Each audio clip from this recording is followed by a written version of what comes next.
Good afternoon, everybody. As always, my name is JC, and welcome to my channel, Every Man's Thoughts. Today I'm going to talk about some of the secondary characters, places, storylines that I hope make it into the show. So with that, let's begin.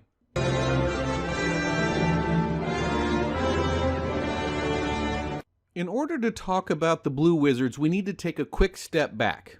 If we examine the Peter Jackson trilogy, the character of Gandalf fulfilled two very important functions. First, he offered the viewer a sense of continuity across 6 movies. Second, he helped drive the story forward as he proactively manipulated people and situations in his game of chess against the forces of evil. For me, the Blue Wizards are the obvious and natural successors to this role. I know a lot of people are probably thinking about Galadriel, and it's safe to say she will likely be a centerpiece of the show. However, this causes 2 problems.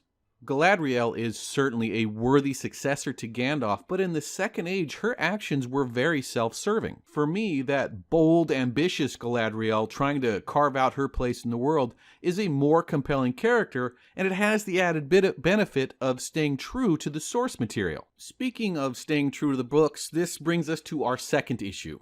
During some of the more important storylines of the Second Era, we know where Galadriel is and what she's doing. This could serve to handcuff the writers. By contrast, the Blue Wizards are a blank slate offering total creative freedom.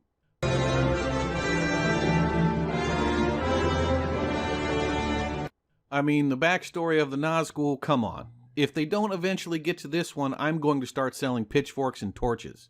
I'm not really going to spend a lot of time on this one because it is such an already popular subject. But in all seriousness, it doesn't have to be done in the first season, but it does have to be done, and it does have to be done well. With the exception of low overall production values, I can't imagine anything that would turn the fans against the show faster than not giving the Nazgul the respect they deserve.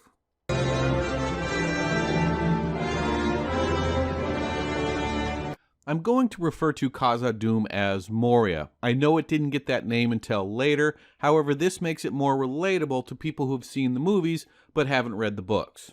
I have no doubt Moria is going to make it into the show. My concern is that we're only going to get it as it relates to Eregion. I want to see Moria on its own terms.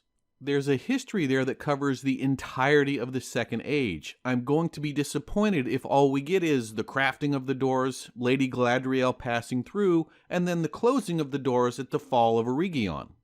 I would enjoy seeing a hint or maybe an early warning of what they're about to find deep below the city. The deep recesses of the Misty Mountains was even mentioned in the synopsis. You also have the Dwarven Refugees, the war with the migrating orcs after the defeat of Morgoth, and the eventual alliance with men. As I said earlier, there's a deep history there, and I'd love to see it fleshed out instead of just being, hey, this is that place next to Eregion.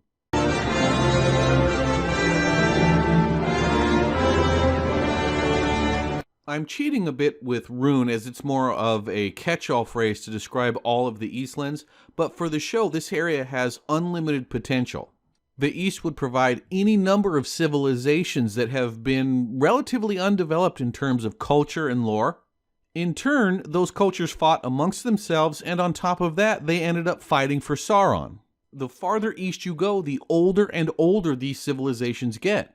This provides a great opportunity to offer fan service about the history of the various races.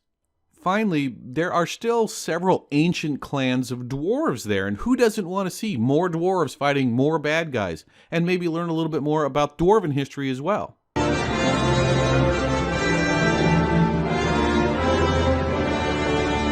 And last but certainly not least, Barad-dûr, the Dark Tower. I included this one, well, because it's cool, and unfortunately it's likely to be glossed over.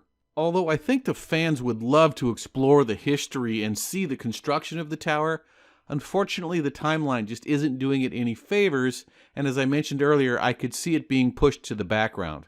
With that, was there any secondary stories you guys think I missed? Throw me a comment and we'll see if I can either make another compilation video or maybe a video specifically on that one subject. Well, that's it for me, guys. I will see you next week.